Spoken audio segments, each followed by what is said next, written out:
colonie de figurines en argile qui avance en procession vers l'intérieur du théâtre, ça bouge pas mal en ce moment au quai et ce n'est qu'un début.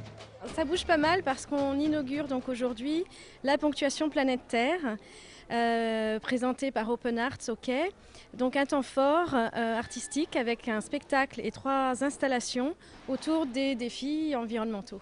3 installations à voir et d'abord Terramorphose de l'artiste angevine Lulu Baladar, un projet qui depuis janvier dernier a motivé de nombreux angevins à modeler la Terre. Ces figurines, elles sortent de l'eau, la Maine qui est juste à côté, et en file indienne, elles sont venues au quai. Alors il y a des milliers, on a travaillé 2 tonnes, même plus que 2 tonnes de terre, et qui était une terre du Filet, un village de Potier qui n'est pas très loin. Et ces figurines ont été réalisées par des centaines et des centaines de personnes, de 2 ans à 110 ans.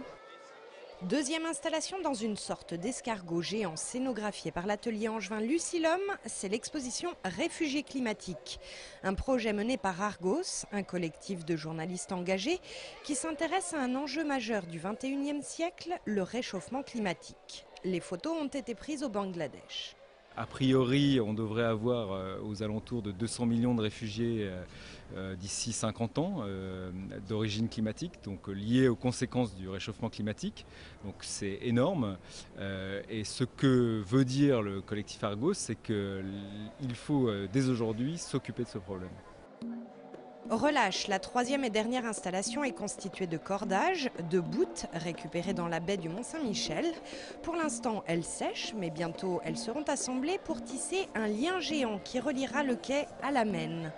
Toutes ces installations sont visibles en accès libre tous les après-midi de 13h à 19h jusqu'à dimanche 12 octobre au quai.